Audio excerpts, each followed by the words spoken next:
Alright, let's just make sure you guys can hear me okay. Is it working? Yay!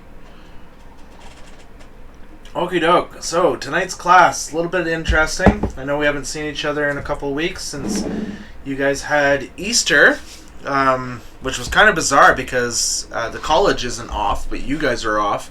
You guys were off for the Easter holiday, but then your whole program was extended by a week. Though it doesn't feel like it, because it doesn't feel like we've gone through a whole week's worth of lessons. But anyways, so that brings us to what we're going to be doing tonight. Tonight we're going to be implementing authentication into the app that we were working with last week. However, the one issue with that is usually this is a 2-week class. So usually the authentication module takes a couple weeks to get through. So we'll do our best to do it quickly. But that being said, I don't feel that you have enough groundwork from it to really expect you to be able to implement it into your node projects or be able to answer questions on it when we do the final, right? So the final is this week, just in case you forgot. It's Sunday at 3, I think. I don't remember now off the top of my head. I think it's 3. Maybe it's 1. I don't know. I know I posted it at the thing. 1 p.m. So it's at 1 p.m. on the Sunday. So you got to keep that in mind, right? If you need to change the time and date, you need to make arrangements with, I don't know, who do you make arrangements with at Lakehead? Do you have like a test center that you go to make the arrangements? I know at Georgian College it's the test center. You have to go to the test center and get them to I guess call the test center and get them to change the time for you. But other than that, that's the time. That's unfortunately the time. So it will be here, right? So you just connect to WebEx, right? I will provide you with the starter files, just like we kind of did with the midterm, and then off you go. You don't have to necessarily stay connected to the WebEx after that point.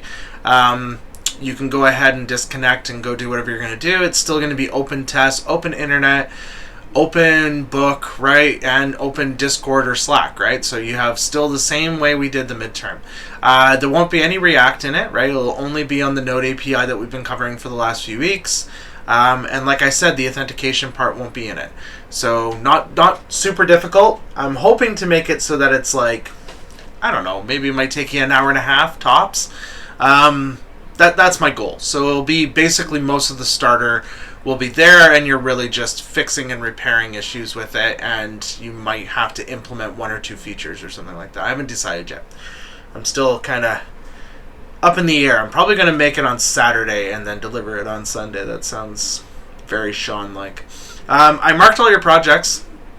If you didn't receive a mark yet, it's because I'm still reviewing it a little bit. No, actually, that's not true. Everybody's projects are marked. They're all ready to go. So make sure you review that and get back to me if you have any concerns or questions. For the most part, everybody did pretty good.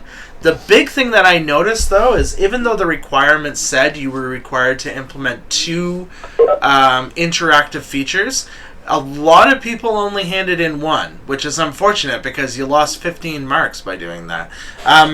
So I was kind of surprised. I was hoping that you would read the requirements. Now I did post the requirements for the project part 2. Well, it's not really part 2. It's a totally separated project. It's project 2. And I want to go over it just to make sure. I went over the React one, but I want to go over this one too, just to make sure there's nothing, that you're I don't know. Just want to make sure you don't have any questions. Nothing seems too convoluted or whatever. So I've got the project open here. You can find it underneath your content, right? It's just called Node API Project or Node Project. And basically what it is it's just what we've been doing for the last, how many weeks now? 4 weeks? 5 weeks? So you're going to demonstrate your understanding of building a RESTful API. So what makes it RESTful is those HTTP methods, right? So that's the get, post, put, and delete. Those are the things that make it RESTful. Using Node, right? So we're using Node to do this.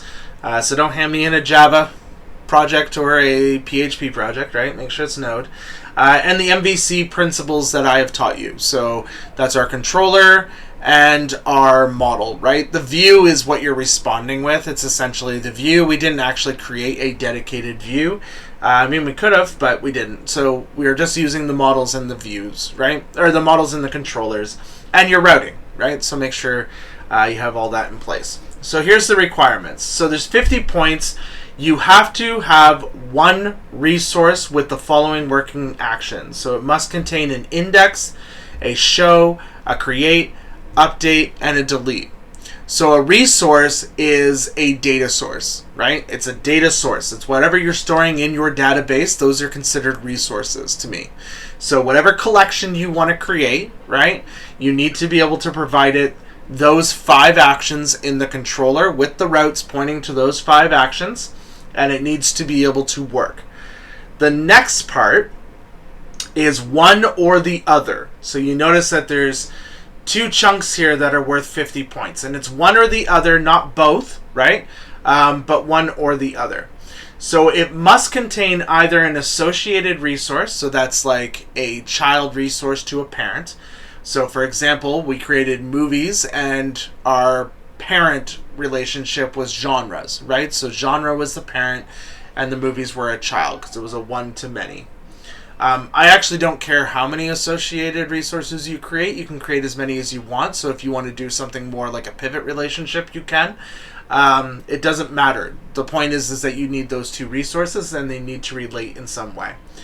All the above CRUD operations for the child resource need to be created, right? So that's index, show, create, update, and delete. So I should be able to do all of those.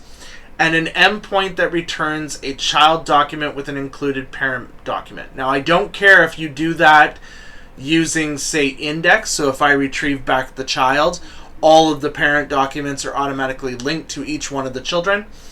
Or if you create a dedicated endpoint. So if you want a specific endpoint for it, that's fine as well. It doesn't necessarily have to be an index and show, but that makes the most logical sense, right? You can create a dedicated one. Or the other option is to take the authorization stuff that we're going to learn this afternoon and apply that instead. The only reason why I think you might not be able to do that is because I don't know how far we're going to get. That being said, if you wanted to try to learn it yourself, I will post the video from last semester that covers that. The last 2 videos, actually, that cover authentication. You are welcome to go over those as well. We will try to complete this tonight. I really don't see a reason why we can't. Like, I mean, we'll have to move quickly, but I really don't see a reason why we can't. Other than that, it has to be on GitHub. There's a 10-point penalty if it isn't. So you will lose 10 points. This should say negative 10 points if it's not. You don't gain an additional 10 points. However, you do gain an additional 10 points if you can deploy it. So if you can deploy it live to a live server like Heroku or something like that, I'll give you an additional 10 points because we weren't able to cover that during our semester. Heroku is pretty easy to deploy Node apps to. It doesn't take a lot to deploy them, and the way we've been building them, we've built them with Heroku in mind anyways, so it should be just a matter of setting up to Heroku and then pointing it at your GitHub directory, and it should just automatically deploy, and you should have no issues. You should be able to work with it right out of the gate. So it shouldn't be that big of an issue. Oh no, so yeah, no, it is plus 10 points for GitHub. So it's 110 points altogether with a potential to get 120. If you do both the associated parent and the authorization, I will award you another 10 points. So if you create gated access plus create a relationship, that's 10 points. All right? And I mean, arguably, when we're done tonight, you would have the foundation of a project to be able to start with, that you should be able to do that pretty seamlessly. In theory. Yeah. Yeah, any questions about the Node API project?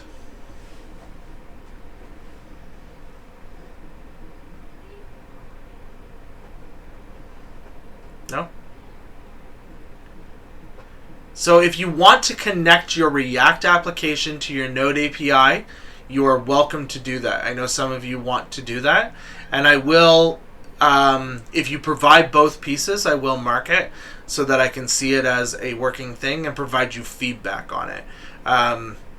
There won't be necessarily a bonus for doing that, though I usually do award something for thinking outside the box a little. But yeah, that is definitely something to know. Oh, also one other thing. LMG is hiring co-op students for the summer semester. We're currently looking for back-end developers and front-end developers, with more focus on front-end development, specifically in React. So if you are interested in applying to those positions, let me know and I will give you the link to our careers path, and then you can always go ahead and submit an application to that careers path, just to keep that in mind. I'm not sure if the college has already published it, because I know LMG has a relationship with the college as is, but just keep that in mind. Yep, no, that's awesome, Parth. I'll give you the link. Actually, I'll just give you the link right now. Lab X Media Group Careers. I know we've been working on our careers page. Hopefully it's the same one that's still up. Yeah, so the one that you guys want to apply to is the full stack front-end web developer remote opportunity is the one that you guys want to apply to. If you have a lot of confidence in Node JavaScript and that you've done this kind of work before, you are welcome to apply to the back-end developer. I don't recommend applying to the senior, mostly because the test is pretty difficult for it, and I don't want you to go through that process. Actually, you probably wouldn't even make it through the first. Well, I don't know. Actually, maybe you're very proficient. Who knows? Maybe you're already at that kind of level. So yeah, so the ones you want to apply for is the full stack front-end web developer remote opportunity and the back-end developer remote opportunity. When you're putting up your files for the application, make sure you indicate that you are currently a Georgian college student and that you are in the computer programming program. No, not Georgian college student, sorry. I gapped. A Lakehead student and that you're in the computer programming. No, is it a comp sci degree? What is the name of your program? Out of curiosity.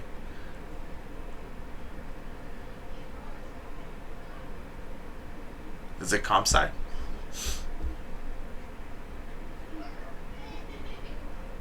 Yeah, it's basically comp sci. Honors, Bachelor Science, Computer Science major. Okay. With a programming diploma. My God. Yeah, that is a chunk. Yeah, just mention that you're in that program with Lakehead. You can exclude the Lakehead Georgian partnership part. We don't need that part.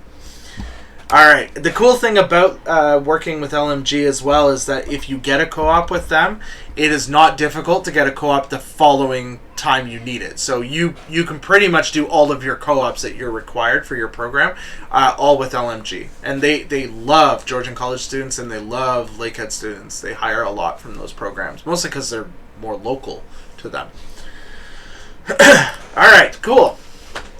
So that is our Node project. We're going to start with the lesson 8 that we have been working on a few weeks ago. I'll let you guys load that up. And I'm just going to navigate into that folder and open my git bash in there and start up my servers. So I had a few questions from a few people over the week asking me how to run the actual server itself. And I think part of the issue is people were missing the script. This line inside their scripts under the package JSON. This is the reason that I'm able to run npm run dev. It's actually npm run is the command. Dev is the name of the script you want to run. So it runs that script. All it is a shortcut to running this. Like you could just run that inside the terminal and that would work as well. I mean, it doesn't really matter, but this is a way to be able to create these because when you go to deploy to Heroku, you're going to need a start script, just to let you know. Big hint. All right, so I'm not sure where we ended with this application, actually. I think we had it where we could create everything, right? I don't think we were missing anything from our actual creations. Genres was the last one we did. Yep, can definitely create genres. And movies. No, movies was the last one we did. Did we actually complete it? Yep, we did. Nice. So yeah, we can create movies and we can create genres. That's cool. So why don't we make it so that it's gated? So what I mean by gated content is that it's behind an authentication layer. Okay? So basically that means in order to access and actually operate with our API, you would have to be able to authenticate. And authentication is a very common thing, especially with APIs. I'm sure you guys noticed that because I know some of you actually connected to remote APIs and you had to get a token and you had to go through that whole process. It's the same kind of thing we're going to do, right? Where you're still going to have to do the whole authenticate, get a token, and once you have a token, you'll be able to use that token to be able to authenticate every subsequent request that you make against any of our gated content. The gated content that we're going to do is usually anything that's manipulative, right? So if you're going to mutate data in any way, such as create, update, or delete, generally that's very gated because you don't want just anybody accessing the database and just firing in new entries into the database, right? But the read operations, we might keep those as public. The reason being is because there's not really any sensitive data there whatsoever. I mean, if we were going to create a user, we don't necessarily want them to be able to read the user, right? Because that would be bad. But we do want to make it so that they can read we do want to make it so that they can do the index and show. That's a very common operation to be able to do. Just before I do that, I wanted to share this with you. I thought this was pretty cool. This is, I don't know how many of you are Transformer fans, but there's a company called RoboSend that's making this Optimus Prime, and it transforms itself. Entirely transforms itself. I thought that was pretty neat. I thought that was a really cool robotics thing that was, like, not common, right? It's always like the toy you wanted as a kid, but just didn't exist. Well, now it exists. Especially if your parents can afford $699, which is a little steep for a toy, but I mean, it is super cool. I think it might need to go into a man cave. I really think it might need to go into my man cave when I have it built, whenever that happens. I don't know. Everything's so delayed. My addition's taking forever to build. Alrighty, let's, where are we going to start? We need to actually create a place to store an account, right? So I think we're going to need a users table. And that's where, well, a users collection. And that's where we'll store the users that are registered with our application. And then they can use, they can register with us. We'll give them like they'll get their login details. And when they log in, we'll provide them a token. So they're going to need to be able to register with us. So we'll need an endpoint for them to create a new user account. And we'll need an endpoint. That's it, actually. Just the endpoint to create the user account. We don't need to create any other endpoint, now that I think about it. So yeah, this may go actually pretty quickly. So our first step we'll start with is creating the user. Once we have the user, then we'll take a look at how we can actually implement authentication, which we'll do using a module called Passport, which is a very, very common, popular module for MERN stacks. MERN stacks is what we've been doing, Mongo, Express, React, and Node. Passport's a very common module to use with those in order to create authentication. And we'll create a sessions resource as well that we'll actually use to handle any of our actual authentication process. So yeah, super simple. Super, super simple. So why don't we start by creating the model? I think that's the best place to start. We'll start with creating a user model. Let me just open up my note here. Our user model. So we'll right click and choose new file, and we'll call it user.js, and I'll zoom in a bit here as well. And just tack that there, tack that over there. There we go. Wow, that's a little too big. There we go. So we'll have our user model. So you'll remember from last time we were talking that we were using Mongoose in order to create our models. Mongoose is an ODM, which stands for Object Data Mapper. It allows us to be able to create object-oriented models that relate to data that we store inside our Mongo database. So first thing, to use Mongoose, we will need to require the library.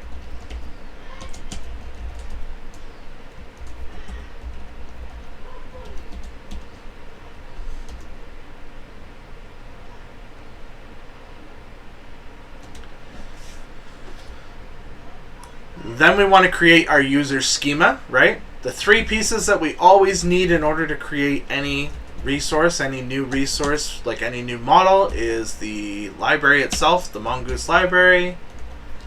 Oops. The schema, which is a blueprint describing what our actual user model looks like.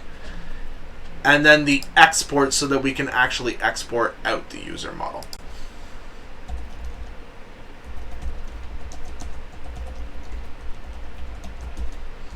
And we'll just call it user with a capital U. And we'll probably divide the user schema. Just due to the basis of time that we have tonight, we're not going to do a ton of validation. I mean, ideally we would have email confirmations, password confirmations, and all that wonderful stuff. But we're not going to do that. I mean, in part, in theory, they're actually submitting their password and their email address, and they can see it, right? It's not getting encoded in any way, so they should be able to verify what they're entering before they even do it. So just to keep things nice and simple, we're just going to create a name field. Normally we would want to make things as atomic as possible, so we would have a first name and a last name, but we're going to just make this simplistic. We're going to make it required as well, so that they have to provide those details so we know that they're, authenticated. The next field we're going to create is an email field, and the email field is going to be type string, but more importantly, it's going to be a unique field. And the reason why it's unique is because we don't want to store, we're going to use that as a way to identify who they are. And you don't want multiple users with the same username, right? It doesn't really work. So we'll add the drop dupes to stop them from being able to create a duplicate accidentally.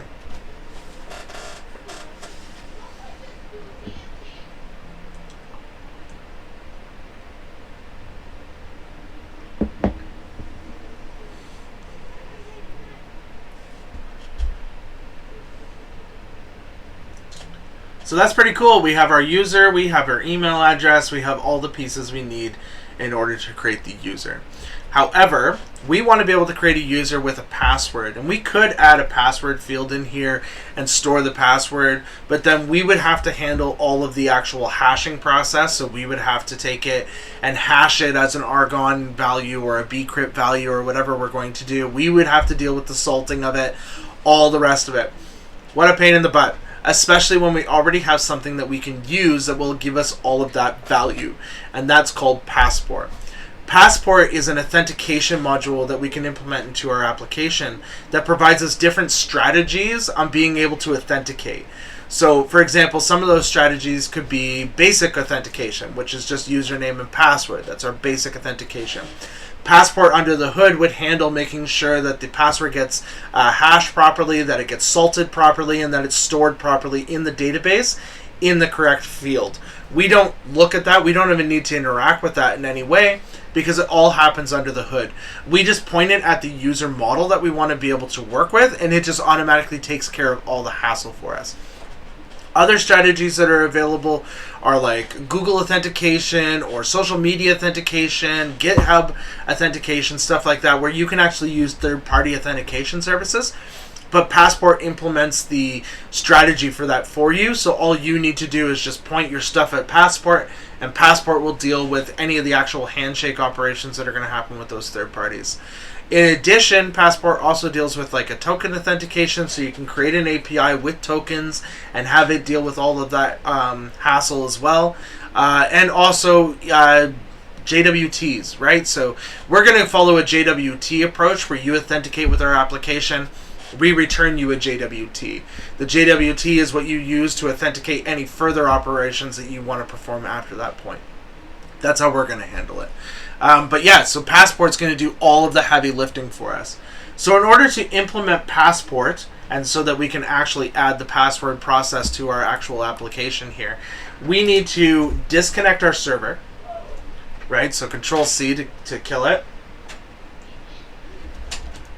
And then we need to install passport. So we're going to do, hold on, let me just check the package so I don't forget all of the things for this. So we're going to do npm install, and I'll zoom in so you can see what's happening here, and I'll pull it across as well. So we're going to do npm install, and we're going to install a few libraries. We're going to install passport local, right? So that's going to give us the ability to use username and password. Passport local mongoose, which allows us to be able to connect it to a user table or a user collection, and then it will make sure that the user collection actually stores the password information. Passport JWT. So the passport JWT will be our JWT strategy that we're also going to implement. We might as well install the module now for it. And then JSON Web Token, which will be the library responsible for actually generating a JSON Web Token. So I will copy that for you. So that's going in the chat. So make sure you copy it from the chat and hit enter. And then that's going to go through and install all these for us.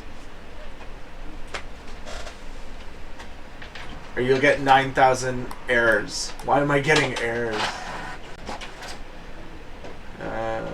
It's called rename. Oh, this is so annoying. It's the thing that happens in stupid Windows sometimes. There it goes. Sometimes Windows, it will like blow up the first time you run it, so you have to run it again in order for it to take it. And I think it has to do with just the length of the file path name, that some of the packages don't get installed properly, so you just run it twice. Just copy and paste it again, Nick, and run it again. Yeah, you see, it's just operations, permissions issues, stuff like that. I think it's just how it winds up getting installed. Yeah. Windows is garbage for web development. Unless you're developing in a Windows language.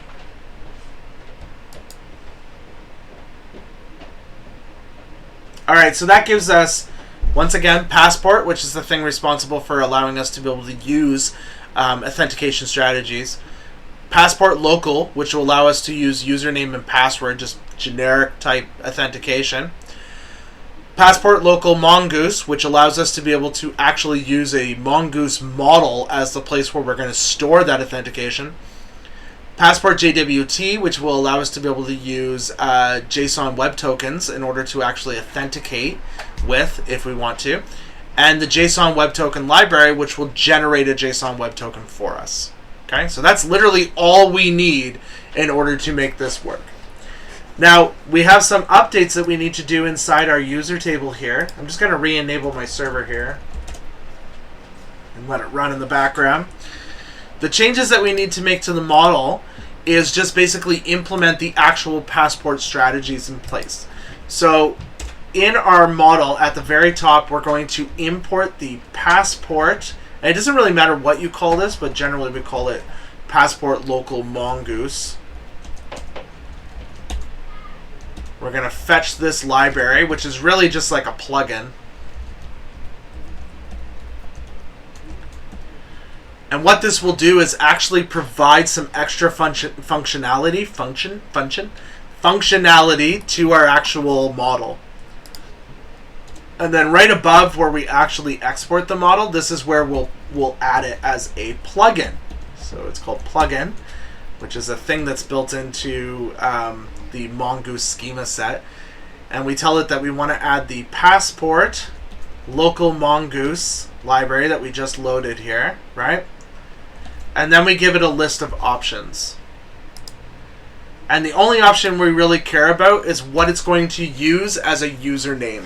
So by default, it uses a field called username, just by default. If you don't want it to use a username and you want to point it at our email, then we need to tell it that. So all we do is say username field, and we point it at the field that we want to work with, which is email. So now it knows that the email is the point of authentication, right? That's the username that you're using.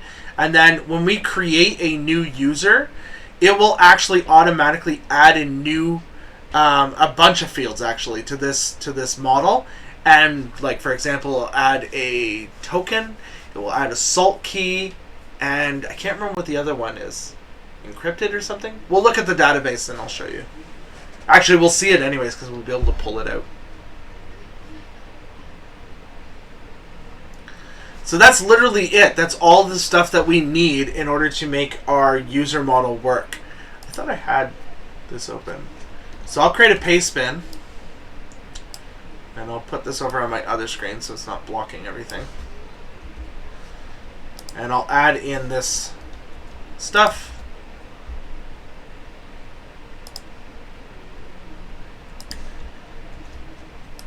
And this is our user model.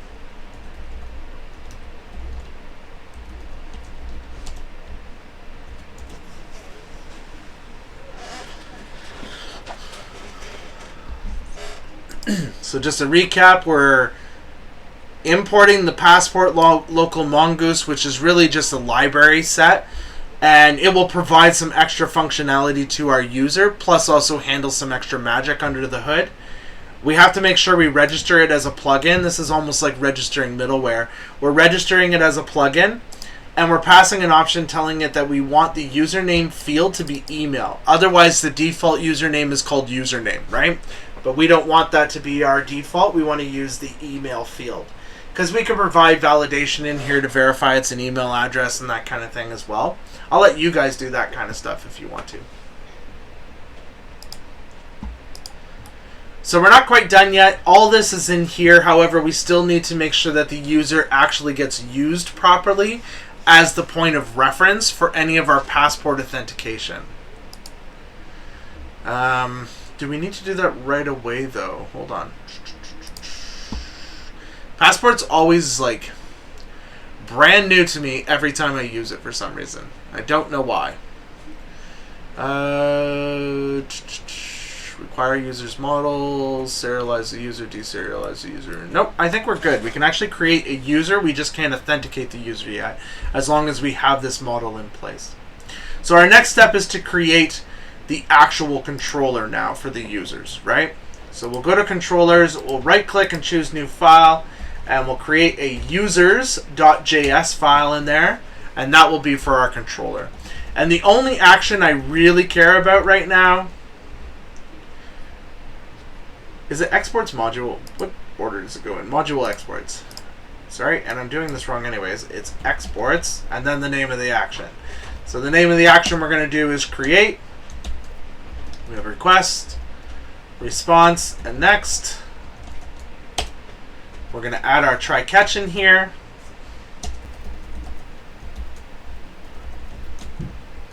Like so. Whoops. Split those two apart.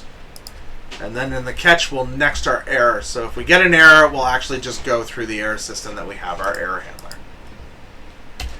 So like I said before, all we need is create right now. I think we will create an index as well, just so that we can see what our values are. But we should definitely get rid of that once we're done. Actually, we don't need to do that. We can go look in the database. We don't need to create that. That's just silly. That there is silly talk.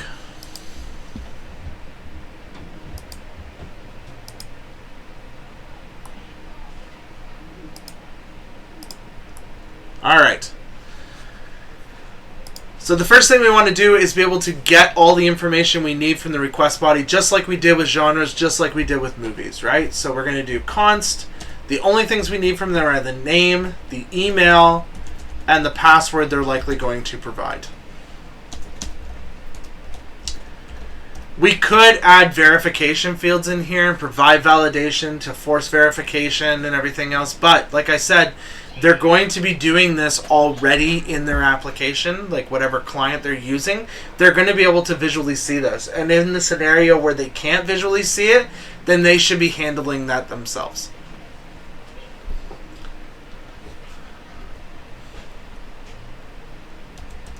Now we're ready to create a new user, and unlike we've done before where we create user.create or movie.create, we're actually going to use one of the passport methods that we get given to us, which is called register.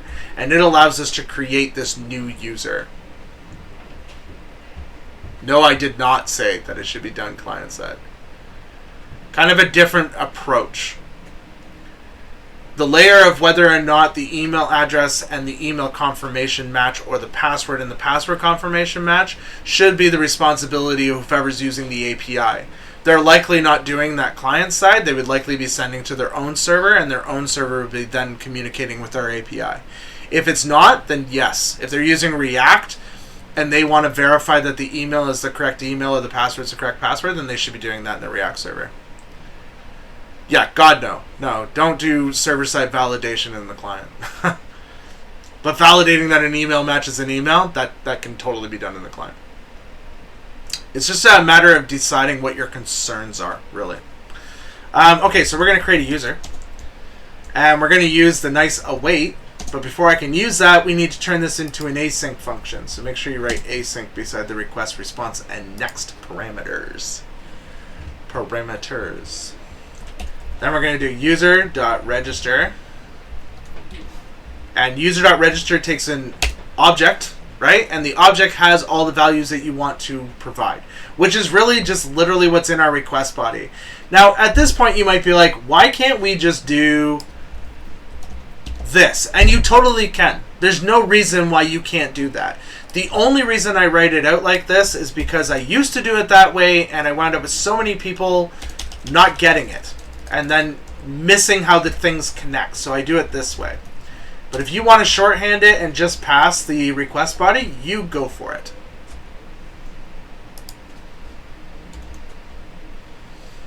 And then I'm ready to respond. So what we're going to do is once we have the user's details and we've created the user, we'll respond with the new user record. So they can record that for their own information.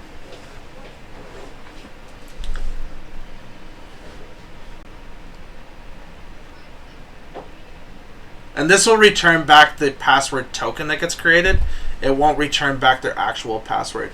If you don't want to return back the password, which ideally you wouldn't do that, you would only return back the name and email to show that the user was created, or you wouldn't even do that. You wouldn't even return that. Generally what you would do is you would return back a message that said the user was created successfully or user was registered successfully.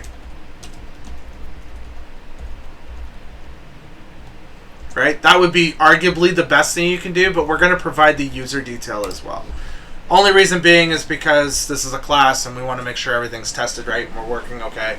And we're not actually doing unit testing, which we should probably be doing, but that would make you could do a whole course just on unit testing.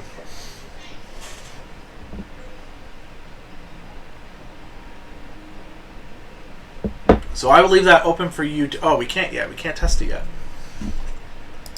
I always get way ahead of myself thinking that, yeah, we can go ahead and test this right now. But we can't test it yet. Not without the wonderful paste bin. Create a new paste. Gotta love the paste bin. I can't wait for tomorrow. I bought a griddle, an electric griddle. And I've been doing tons of research because I've owned ones in the past. And I'm always finding that I'm replacing them because they just die and they're just crap. So I found a really, really nice one. And it surprisingly wasn't even that expensive. But the whole reason why I want one is for smash burgers. Have you guys ever heard of smash burgers? Yes? Awesome.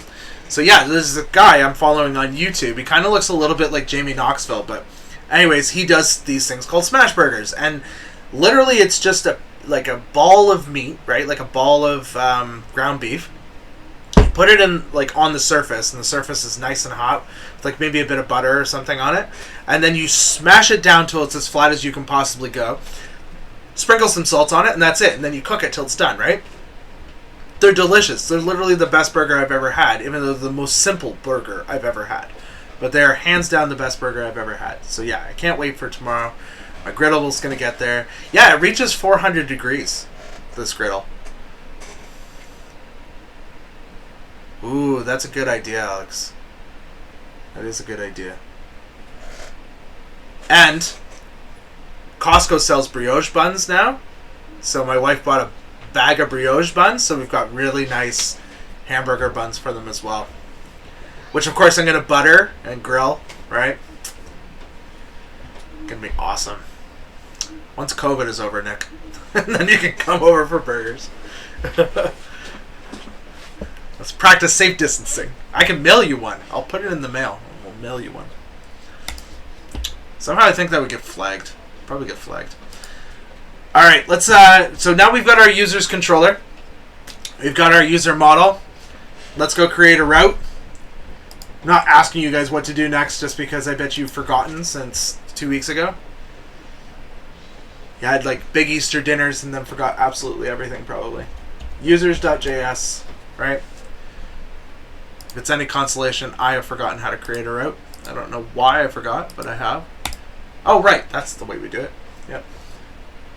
So this is kind of weird on how... No, this one is actually... No, never mind. Forget what I'm saying. Let's do create. And we're importing our model, or our controller, I mean. So require controllers / users, right? So we'll import that controller. Then module.exports the router.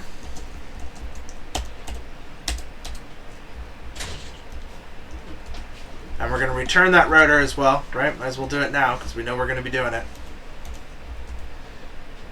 And the only thing we need to do here is just the post.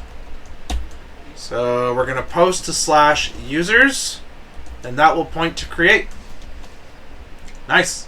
Nice and done. One and done.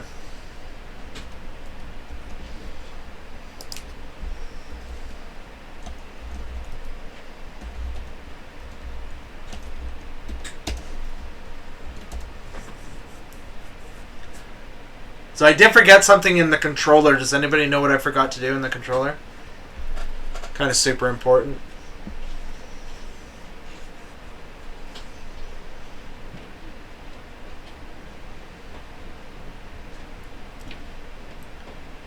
Didn't forget to export.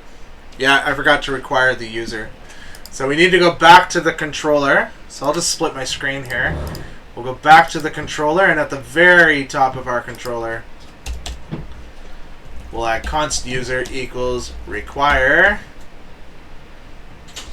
controllers, or no, models, sorry, / models, and user.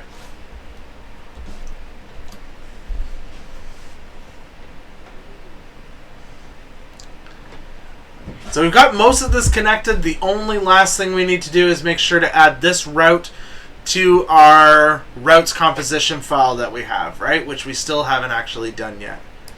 So let's do that. We'll open up our routes.js at the root of our application, and we'll add our user route. Now, if you forget, if you just put your cursor beside the line, hit Alt, Shift, and down, it will duplicate it, and then all you have to do is just change this to users. Or, if you really want to be smart, you could really clean this up with just a simple array and a map. Right? Use the higher order map function and just map add all of these in here. Or if you want to be even smarter than that, you can look up glob in Node and learn how to do auto loading, where you just auto load all of your routes automatically. That would be super smart. Because, I mean, I like our abstract routing, but it is a lot. Like, there's a lot happening with our abstract routing. It would be nice if we could just create a route set and have them auto-loaded from the routes folder. And we wouldn't need to do this whole routes composition thing. Alright. And you could cheat. You can go to the npm package library repository thing, and they do make autoloaders. Like, there's people that have autoloaders that you could always look at, but I don't know. Any of the ones I used before were kind of crap, and they didn't really work.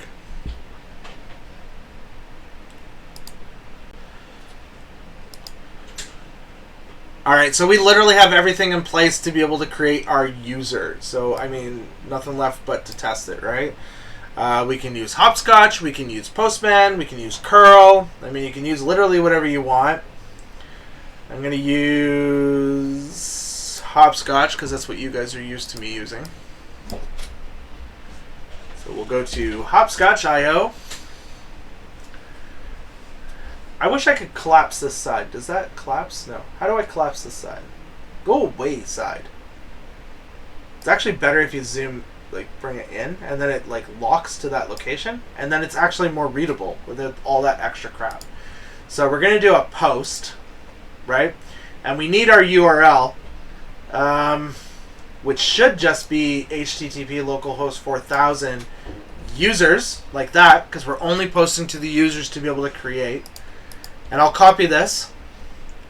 Just keep in mind that your port number may not be 4000, right? So don't just assume it's 4000. Zoom in a little bit here. There we go. We're going to pass no headers, but we will pass parameters. So we're going to click Add New. We need to give the parameter name. Is this right? No, sorry, we're not doing this. What am I doing? What's wrong? Delete. Turn off. Sorry. Not parameters. The body. That's what we use. I didn't see it there. So Add New for the request body. We need a name, right? So you can just enter your name in there. Or my name. I don't know. And then hit enter, I guess. Why does it want me to reload? There we go. Add new. And this is our email address this time.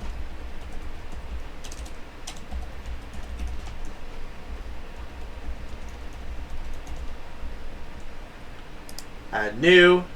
And this will be our password. And as you can see, it's raw text. So because it's raw text, right, you definitely want to make sure that if it's not raw text and it was hidden, that you're trying to validate that it's in the correct format and whatever else you need to do. Actually, the validation for the format would happen on the API because you're controlling, at that point, the normalizing of data. So you would do that within the model. In the model, you would have to actually check the password that's in the format that you want it to be in, which you guys already know how to do that now. Whoops, I didn't mean to click that. There, go away. All right, so I've got my request URL to HTTP localhost :4000 users. I've got my name field with the value of Sean McKinnon. I've got my email field with the value of sean.mckinnon@georgiancollege.ca.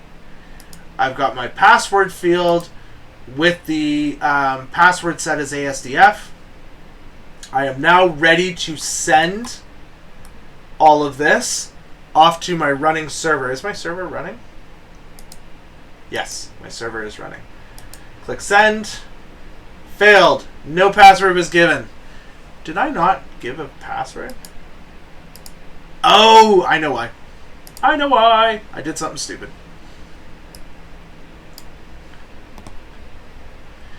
When we register, there's a second argument. And the second argument, because this is the first argument, the second argument is the password that you want to register. So it's actually register name and email and not password there. So in our controller, under create, we don't want to pass the password. We want to pass it as a secondary argument. Sorry about that. There we go. Like I said, every time I do passport, I have to relearn it. Alright, so now if I send this, it should work. Yep, user was registered successfully. And this is what the user actually looks like. So I'll copy and paste this into the chat channel, just so you guys can see here. Example user document.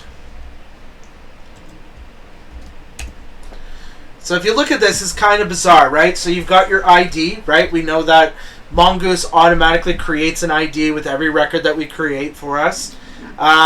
It's got a name field, right? So that's the name that we put in, our email address. But our password has been broken apart. So it has not been broken apart. Our password has been converted into that big hash. And the hash was created using that salt key that you see there.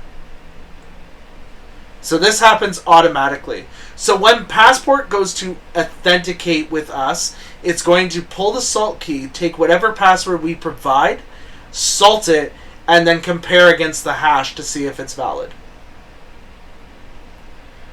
Hashes are one-way cryptography strategy. A hash means it can be crypted. I don't want to use the word encrypted because it implies decryption. But it's a one-way hash, right? It gets converted into a string in one direction. It is not meant to be decrypted. You can't actually reverse it, or you're not supposed to be able to reverse it. I mean, arguably, it could be reversed, but it would take a lot to reverse.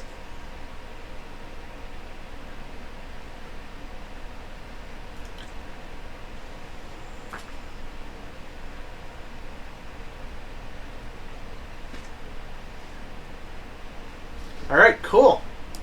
So we just have to remember that user register, the first argument is the fields that you want to basically add to your table, right? And this can be however long you want it to be. You could have address fields, you could have hobbies, you can have whatever you want, doesn't matter, that goes between those, right? But you have to make sure that your second argument is the password itself that you want to create into a hash. And I think that's a good place to stop for a break, because the next part that we're going to be doing will actually be dealing with Passport itself within our actual index file and creating a new Passport chunk. And then we'll do the authentication, return back a JWT, and we'll take a look at how to deal with that as well. We'll probably be done early today, which is kind of nice. But yeah, so let's take 15 minutes. We'll meet back here at 4:10. All right?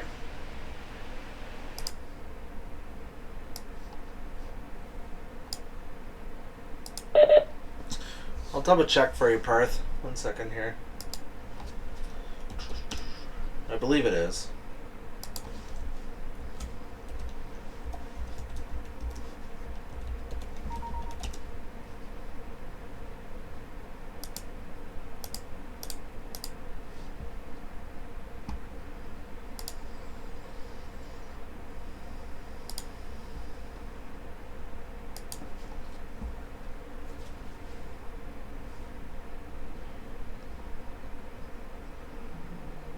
Yes. Yeah, it's 15% of the final course.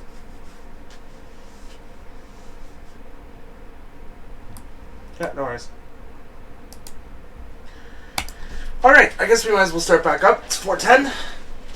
So the next part, after we have our user can now be created, which is, yay, awesome.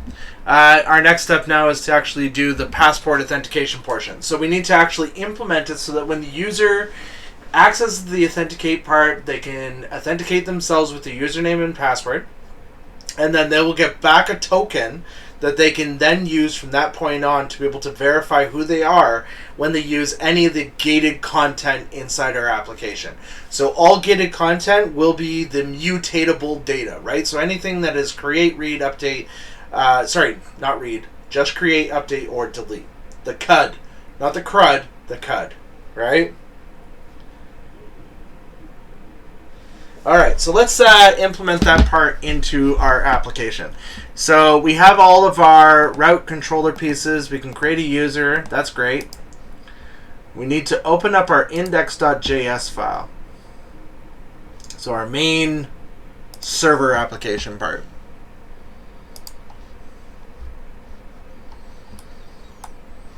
And so there's a few pieces that we need to do here. We need to add our authentication, and our authentication has to go, let me see here, after the body parser.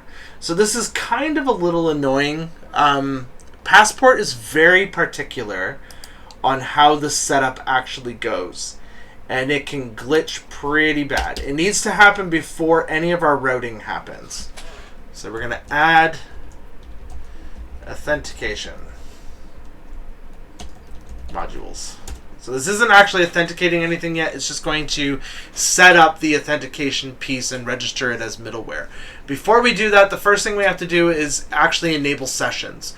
So by enabling sessions, it makes it so that we can actually store session information about it provides Passport the ability to store session information. Without it, we don't have any way to actually create a session or work with sessions. So we need to make sure sessions are working and in place. Which also reminds me, we need to kill our server and npm install express-session, or we won't have it.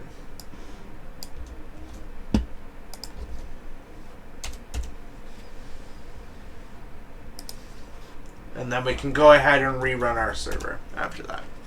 So npm install express-session. I put it in the chat there. Where'd it go? That was weird. Alright, so the first thing we'll do is import Passport. So Passport equals require Passport. And then we'll import the session module, which will be done with the express session. After we do that, we actually need to tell our app to use the session middleware and register it with our application. So app.use session. And the session is a function, and it takes a object which we can provide configuration information into. So we're going to give it a secret. Shh, it's a secret. Actually, we'll use that as our secret. Shh, it's a secret. There we go. We're going to tell it to resave the details. So true. And we're going to save uninitialized. Uninitial. Not even going to bother. False. There we go. Actually, I think resave is supposed to be false, not true. Wouldn't make sense. It's only saving the session details for the one transaction, and then it gets rid of them after the transaction has occurred, which is what we want. Because once we pass back the JWT, we don't need to save the user in the session, because they're not doing anything with the session after that point. We're only dealing with it at the time of authentication. In fact, I bet you if I was to spend a little bit more time with this, we could actually get rid of the session altogether, because, I mean, it's literally just verifying, and once the verification has occurred, that's it, it's done. So I'm not actually even sure why session is in place. But again, like I said before, Passport is super finicky, and the second you remove something, that's usually when you start noticing that stuff starts going sideways. Alright, we're also going to register the Passport initialize, what this returns, as a middleware. We're going to do the Passport session, which will return back a session for it to register to as a middleware.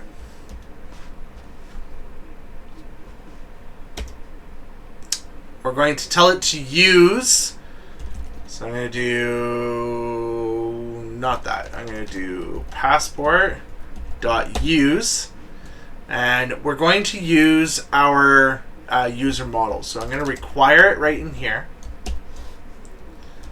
./models/user, and tell it to use the create strategy. So it's getting this from the model itself, and that's being provided by that weird plugin that we created, the Passport Local Mongoose.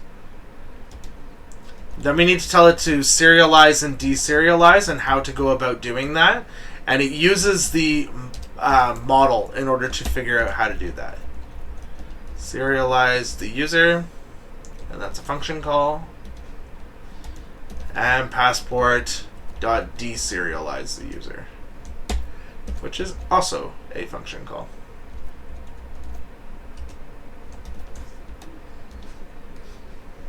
Cool. So lots of stuff as a part of our Passport setup.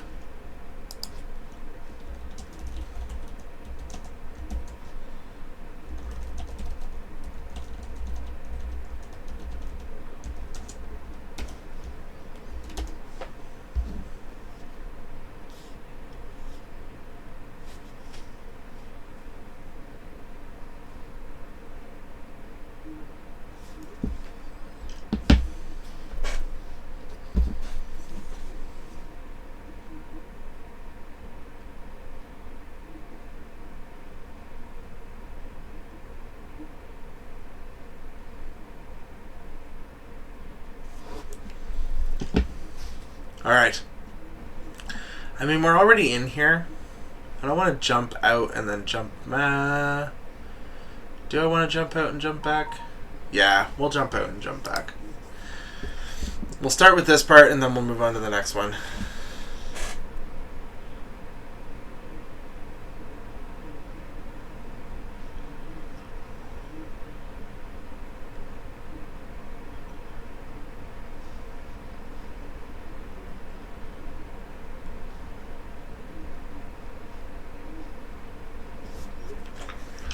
All right, let's, we need to get into our sessions. So this is one of those weird things where we're going to have a controller, but we're not going to have a model. And the reason is because we want to be able to control how sessions works, but we're going to do it through a sessions controller. The user is not responsible for authentication. It's responsible for creating the user. That's it. The authentication responsibility needs to rely somewhere else. So we're going to put it on something called sessions. So in our controllers, we're going to create a new controller called sessions.js. And that's where our sessions logic is going to go. Sessions is only going to, just like users, it's only going to have one method, right? It's going to have the authenticate method. And that will have that request, response, and next in it. Whoops. With a wonderful try catch.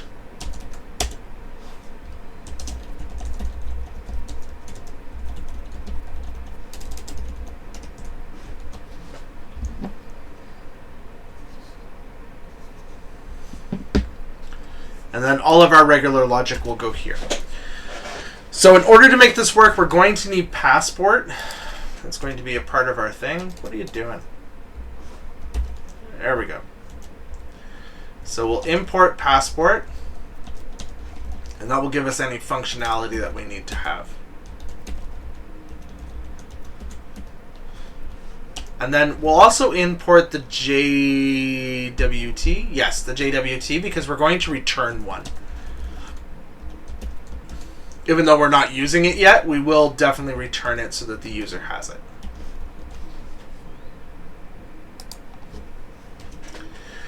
So what's going to happen is the user is going to hit one of our routes. We're actually going to use the authentication strategy to pass where the user goes through in order to authenticate them. So they're going to authenticate by directing their username and password towards this authenticate route.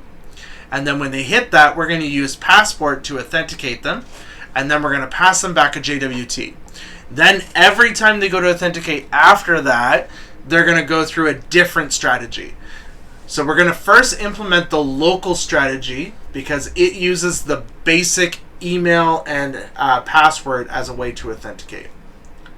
So is this authenticate? Yeah, it's authenticate. So we're going to do passport, dot authenticate. The first argument here is the strategy you want to use to authenticate by. So we're going to use local. That strategy requires a username and password, which we've already set up and got ready to go. The next piece is a callback function that needs to be called.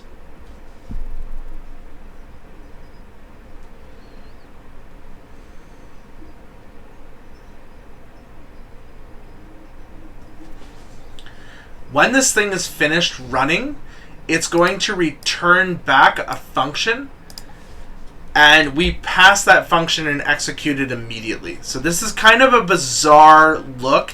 You could store this, right? You could just say const auth function or auth func, right? Like so. And then you could call auth func like this with the request, the response, and the next arguments to it. That's one way to do it. But the way most people do it is by just putting those arguments directly beside it.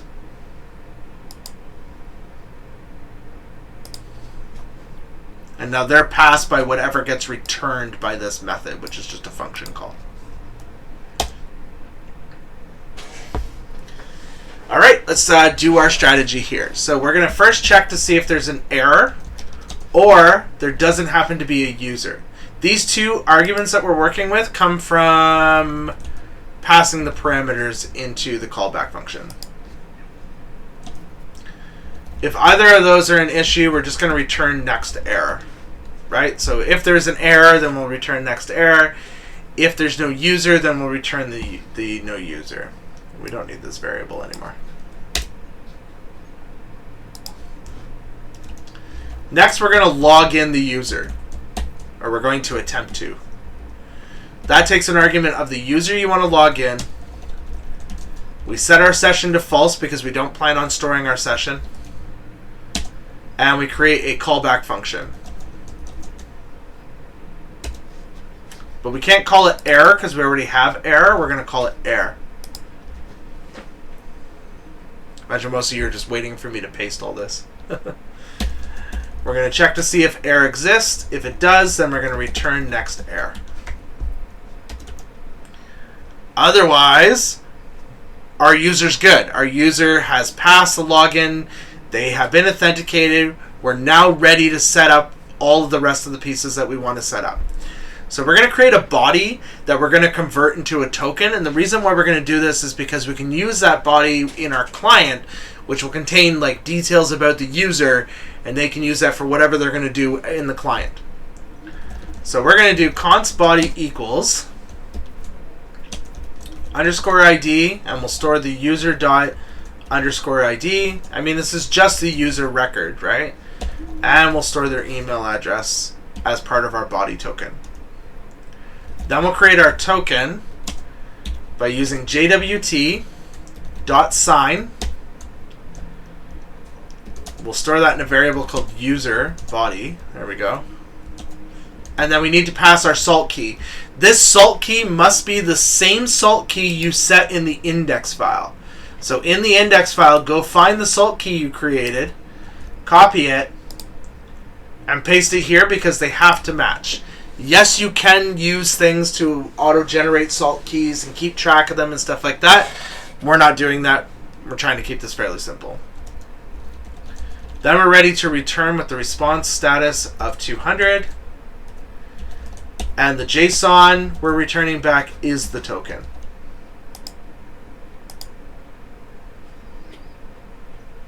Oh, it's getting mad at me. User not defined. Yep, that makes sense because I was supposed to store it as a user. I'll deal with that in a minute. I'll copy this though, controller action, and I will put it in a pasty bin.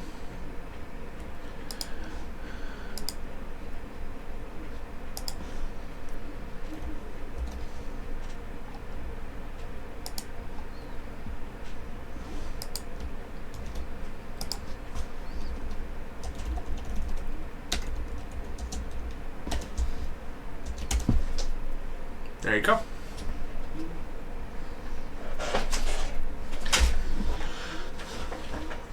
While you're copying and pasting that, I'm just going to jump.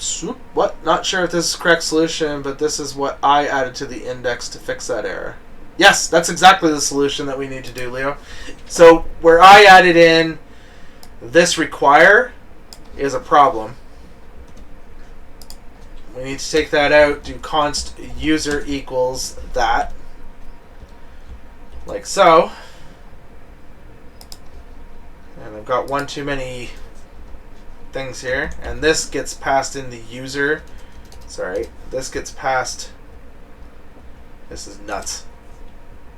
This is just a mess. Let me fix the mess. There we go. User.create strategy. So that section we wrote underneath setting up passport, I'm just going to paste it. That's what we need to have it look like in order for it to work, which makes sense.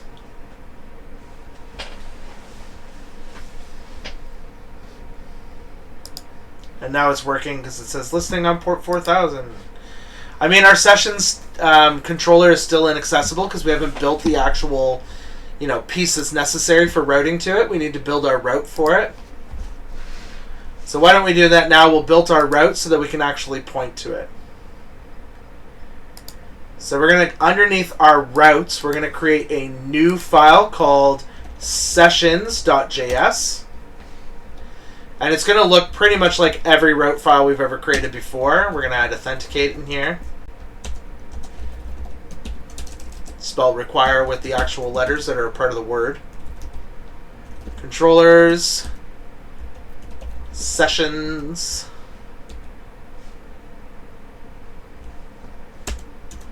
And then our typical module exports equals router. Like so. Make sure we do our post, because that's what it's going to be. We're going to post to the authenticate. And we're going to execute the authenticate method. And then we're going to return the router. Nice and simple, not too complex in any way.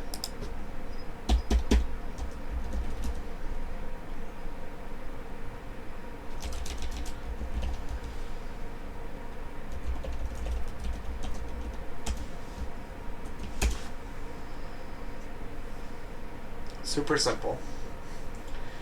And then obviously we want to make sure that we add our routes to our routes.js composition file.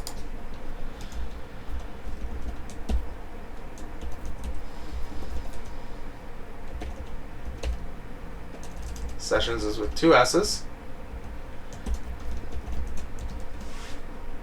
And now we have our route. And obviously once our route is in place, we're able to see whether or not our authentication logic is actually working. So I'm going to open up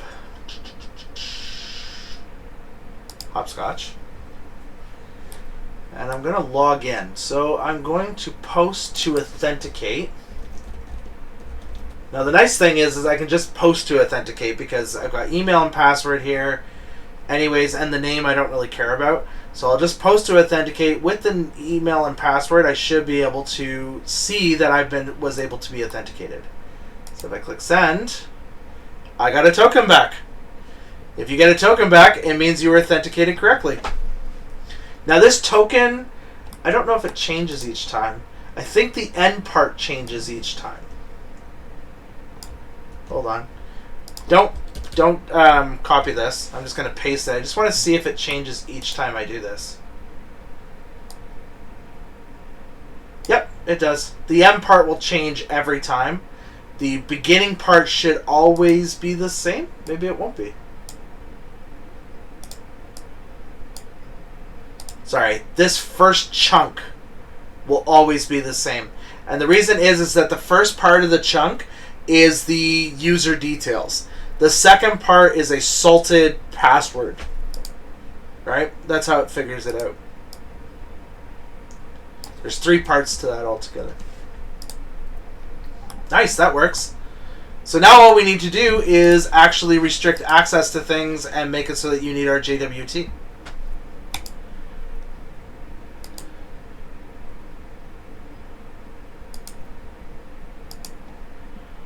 So that comes up to the point in our index file where we need to actually set up the JWT piece. So if we go back to index, again, above our routes, we're going to set up JWT strategy. And this one's pretty simple, arguably. The first thing we need to do is actually get the JWT strategy. So we'll do this JWT strategy equals require passport dash JWT. So that loads the strategy itself for us.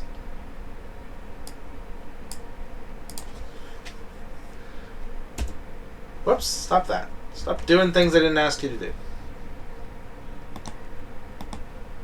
Then we need the extract method. So what the extract method does is it tells the JWT strategy how to get the token out of the request. Right? So we're going to send the token with each request. It just needs to know how to get the token out of the request. Oh, there's another piece to this that I was not paying attention to. There. That's what they are. So this is the strategy on how it actually does the authentication process. this is the method used to extract the JWT out of the request we sent. So we're going to take this token that I've got, and we're going to send it in our next request in order to create a movie or create a genre or whatever, and it will use that to tell whether or not it's actually properly done. Now we tell it how to work with it. So we're going to do use new JWT strategy. Make sure you spell that the way you wrote it. So the first argument is the first argument for that is, what is this? The options. Then the second argument is a callback, which uses classic done. That's dirty and gross. So that's what the format looks like. Right, I'm going to copy this and paste this for you. That's going in our index file, right? Let's start with the passport Spart. Jeez, I'm having a stroke. Secret or key. There we go. And the secret is the same secret we've been working with. So, it's a secret. Really think I can get rid of that session. I'm going to try it later and see. JWT from request. So that is literally, how do I get this from the request?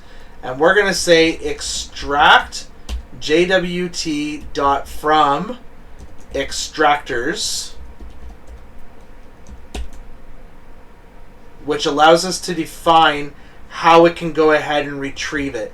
So there's two strategies that are built in already that we'll just use. You can write your own custom ones, but we're going to use from URL query parameter, meaning that you can send it as an authenticated token through the query parameter. And we'll use secret token for that. Or extract JWT from the body field, meaning that it can access it from the body parameters. So either from the query parameters or from the body parameters, either one works. So the way we were going to send it is we're going to send it as a part of the body, but you can send it as a GET request as a part of the actual, whatchamacallit. Yeah, for sure. Yeah, I mean, like with .env, we would likely store our salt key as one of the secrets. Yep, absolutely. And you can go ahead and do that, Leo, if you want. It's not difficult. Have we used .env before this? I don't remember. I mean, we have a config file up there, so I'm assuming we have. What do we have in our env file? We've got things. Got passwords and logins and stuff.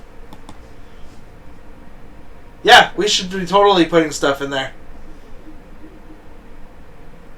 Yeah, I forgot all about it. That is the way we should be doing it. It's just in my notes I didn't do it that way because we didn't use a .env in my notes. But yeah, you're right. That secret should definitely be in the .env. Alright, in our function call down here, we're going to do a try and catch because this is definitely one place where you might wind up with a fail point.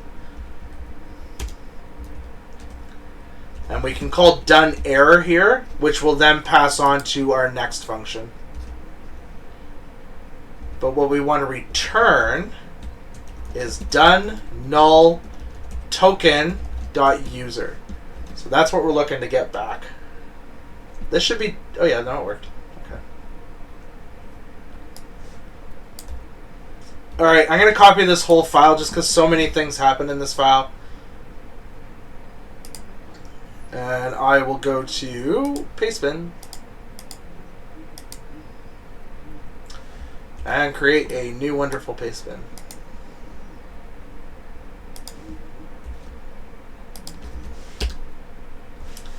And that's for the index.js file.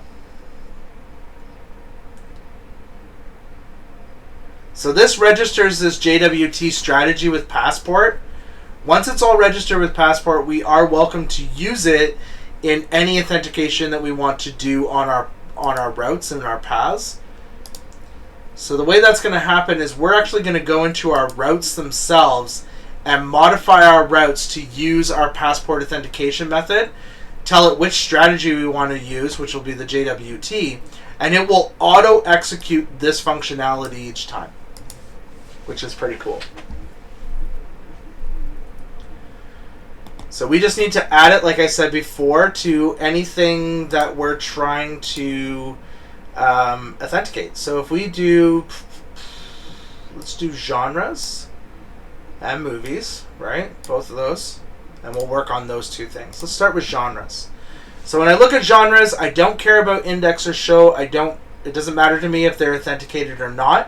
What I do care about is create, update, and destroy. I don't want to make those open to just the general world. I want to make it so that you have to be a member or whatever, a user of some sort. So in order to do this, the first thing I'm going to need to do is import passport.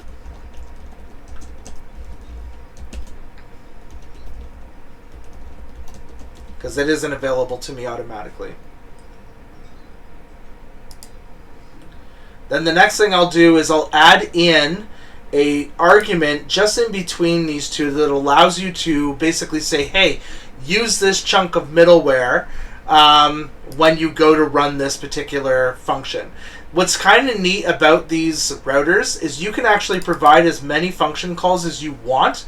It's basically a list of middleware. So what it will do is it will use that piece of middleware, then move on to the next piece, then move on to the next piece, then move on to the next piece. So you can actually add middleware that is route specific, which is kind of neat. So we're going to add a chunk of middleware between these two commas. And it's going to be passport.authenticate, like so. It's just a function call. It takes 3 arguments. The first one is the strategy. You'll remember that from our last time we did it. The session, which we don't want to store. We want to make them pass that token every time. And, oh, it's only just 2 arguments. That's it, just that. And then I want to add this to each one of these things. So instead of typing it out every time, I'm just going to paste it.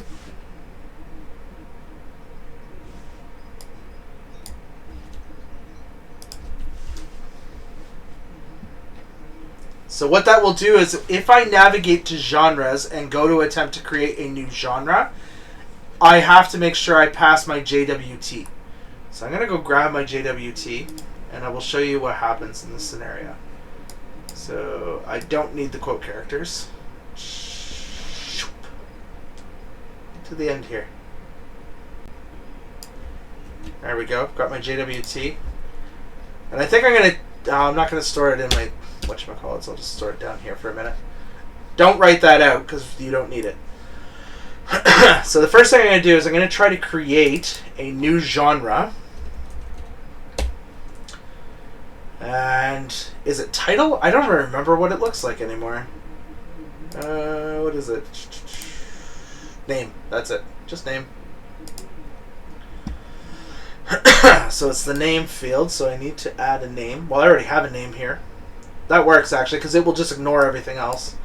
What are we going to call it? Action drama. It's an action drama. So if I click send, unauthorized, right? Because I'm not authenticated, I can't submit that information. So if I want to submit it, I need to add a new token. Take my token and add it as my value here, right? And now if I click send, I'm getting unauthorized. Why am I getting unauthorized? I've got my email address, I've got my password, and I've got that token piece in place. Why don't I first post to authenticate to make sure I'm getting the correct token back?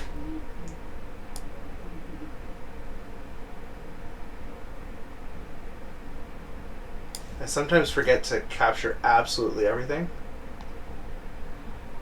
And then I can go into here, Control A, Control V.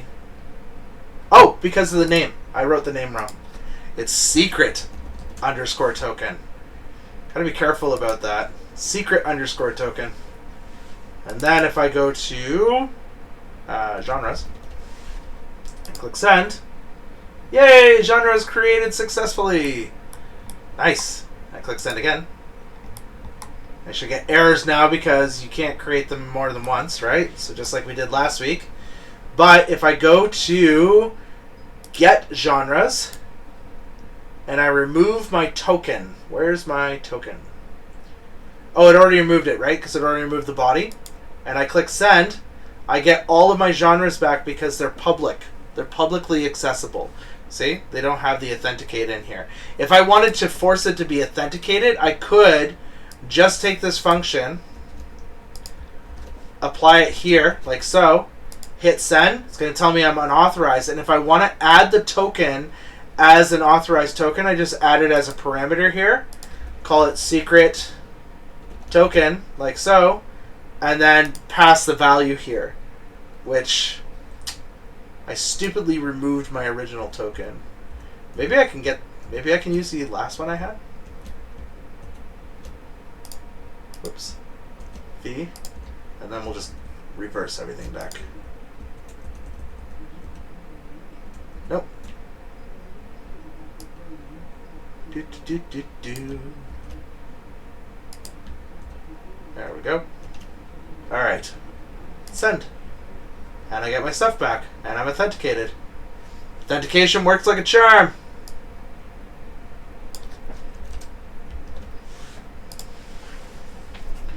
Alright, let's add authentication to the other routes inside our movies, right?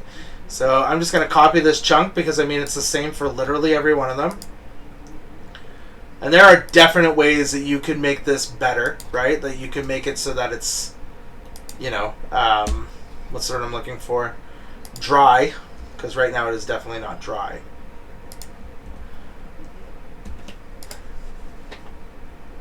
So there we go. So movies requires us to have a genre ID, I believe. So we need to go steal a genre ID. I'm going to go steal this action drama. And I'm going to create a new movie.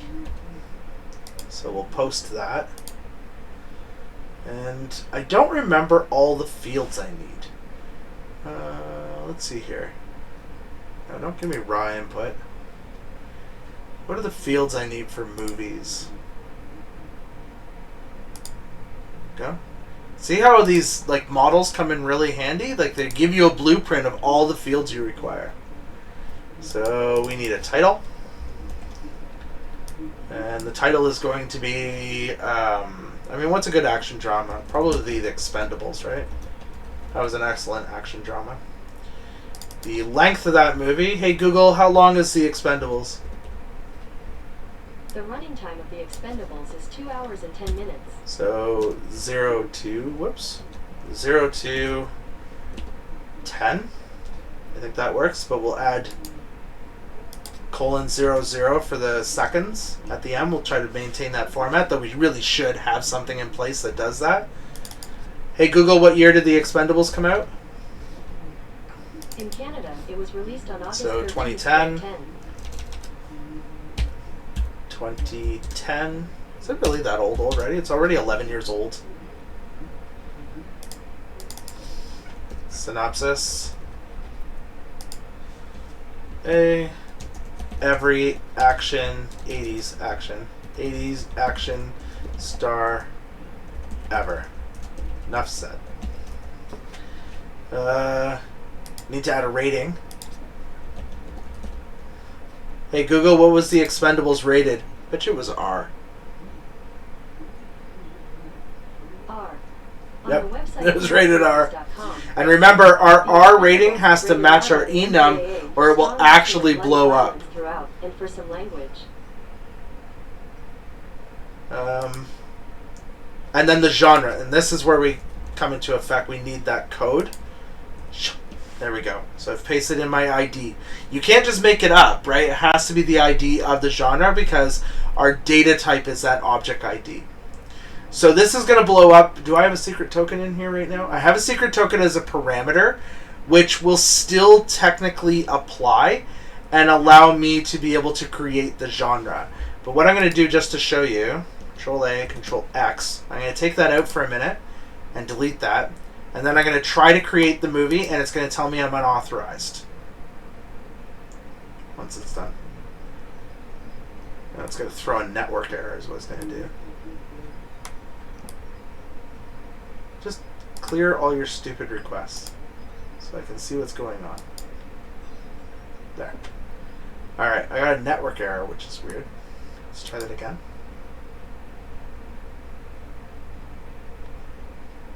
Why am I getting network errors? That's odd. Are you guys still there?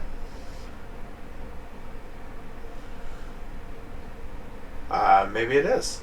That's a good question. Oh yeah, it crashed. Woo, did it ever crash? It did not like that. Let's go to movies. This is correct, is it not? Oh! We need to import Passport. Which should be super helpful, wouldn't it? Leo is a smarty pants. SMRT, I am smart. Does anybody know that reference? Don't even think I'm doing it right. My wife is a massive Simpsons fan, yeah. My wife is a massive Simpsons fan. She always gets frustrated because I always misquote it. Let's try send again. Unauthorized. That's the best. Let's add our field. The secret token. Shh, it's a secret. Secret token. Paste it in place. Send. There we go. Created our new movie, The Expendables. Let's go get our movies. I haven't even seen what movies we have in here. Oh, something happened. Something weird happened. No, it's fine. So we've got The Crow. We've got 2 movies. We literally have 2 movies. Good enough. So that's cool. Let's recap everything we've done tonight, because we've done a lot. We'll start from ground zero. Collapse all this stuff. We created a new model, right? Which is good, because we need the practice to create models. This model is slightly different than the other models that we created. We actually have a plugin library that we can use with our model that provides extra support for Passport. It allows us to use the models themselves as a Passport object, which is pretty awesome. So this creates our user, right? And you'll notice that we don't have a password field, but we don't need it because Passport itself is going to create the hash and salt fields for us and then add the necessary data in there when we go to create a new user. Under our controllers, we created a new user controller with one action, just the create action, that's it. All it does is take in the name, email, and password from the request body that the user has sent through a post request. And then it calls the Passport method register. Register takes in the fields that you want to create your record with, but then has a second argument, which will be the password itself. It takes that password, it salts it, it hashes it, and then it applies it to your database. I don't know what algorithm it actually uses for that. I should look that up sometime. It might just be bcrypt, but it might be something bigger like Argon or... What's the other one? There's another one out that's... There's Argon and Argon 2, and they're like the most robust, I think. But I think there's other ones as well.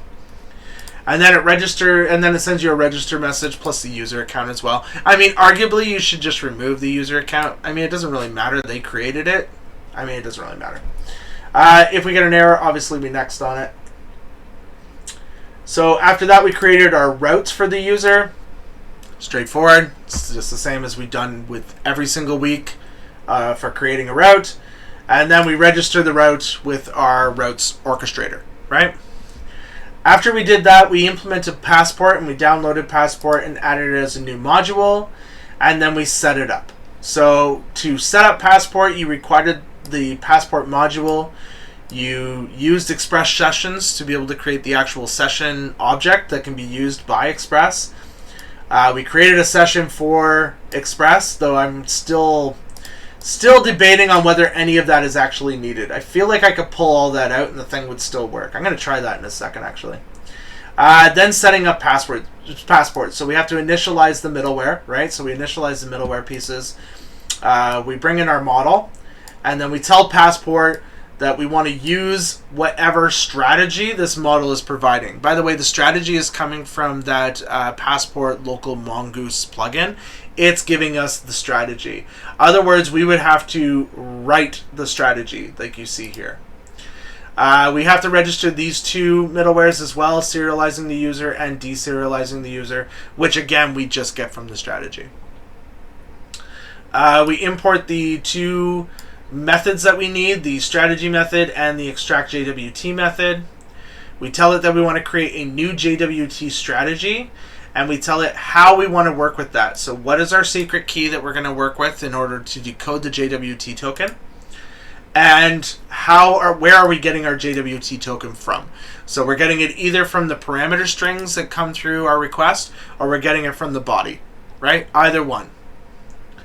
And the reason why I did both was because if you do decide to hook it up to your React, for some of your requests you'll be using get, and some of your requests you'll be using post, right? So whatever you're deciding to use, you definitely want to be able to handle both scenarios. So once it's extracted, it actually gets the token and passes it to this callback function. We take the token and we literally just return it. We don't get the token unless the authentication has passed properly. So that's the thing that's kind of obscure and you don't see. Passport is actually taking that token, checking against the value and processing it and seeing whether or not once it's desalted and once it's decrypted that it actually there is a value there and that it's correct, and then it passes you back. So JWT is not a hash. JWT is an encrypted token, just to give you a heads up. It does use a salt key, which is that extra layer of protection for you. So once you have all of that stuff and everybody is happy and hunky-dory, then they can actually go ahead and start using it by logging in. So the first thing they're going to do is create a login. So we're using sessions for that, but it's just in its name alone. It's just an authentication strategy. They call authenticate. We use passport.authenticate and use the local strategy in order to authenticate. This is authenticating their email and password only.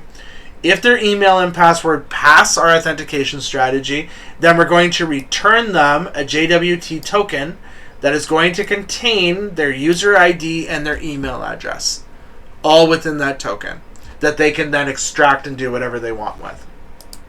All right. In our Sessions.js, I mean, this looks literally like every routes we've ever created. We're just posting to that authenticate point where it will fire off that controller action. Once all of that is complete, we are now able to start adding authentication we're able to gate content. So what gate means is basically block content unless you're authenticated. Gated content. So in our routes for our movies and our genres, we had to modify our route slightly. We import the Passport library, and then we add this one extra little chunk of middleware to all three of our gated content pieces, which will basically force your request to go through, pass through the JWT authentication strategy, and then if it passes, then it will move on to the next chunk of the middleware. Otherwise, it will throw an error. So lots and lots and lots of stuff that we covered. So like I said, this is not a requirement to be a part of your project, but it is definitely a way to either, arguably this is almost easier to implement than the associated relationship. But I mean, this whole lesson 7, 8, and 9 are literally everything you need for your node project, right? It gives you an example of everything you need for your node project and to get almost all the bonuses. What? No way, Cameron. I'm not pushing it to GitHub. What more do you want for free? Hold on. I'll push it. Don't tell on me. I need a file here to go to my folder. Reveal in the folder. What am I doing? You think I worked all day? You can tell I worked all day. I start my day at 5 a.m. and by this hour, by the time I have you guys and by the time I reach the end of this class, I'm basically mush. My brain is basically mush. Like, it's a wonder I can make any connections whatsoever. But yeah, but that's not your problem because you guys aren't the PHP class next that gets the mushy shot. All right, so git status. I think this is already sitting up there. Yeah, it is. Added authentication. Booyah. Don't think I have anything up there right now. Yeah.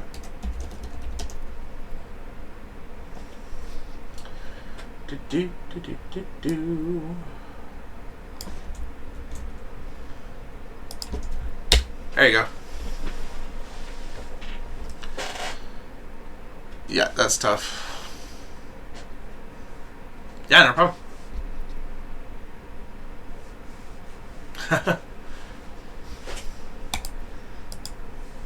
Okay, so that's authentication. That's everything you need. You are welcome and free to go. There are no assignments, no labs, nothing. By the way, the labs and assignments that were outstanding that we didn't cover will just be exempted. Okay? So you don't need to worry about those marks for those ones. There's only 3 left, and I'll just exempt them out. Yeah, build a Node app. Like, build the API. Or at least study the API. Make sure you understand, not authentication, I won't put authentication in it, but make sure you understand how to create a resource from beginning to end. Yeah, exactly. Doing the project, if you complete the project before the exam, you'll have everything you need in the way of knowledge for that exam. No React stuff. We did that in the midterm.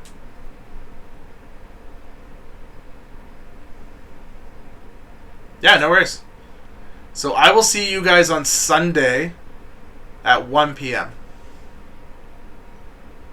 in the WebEx.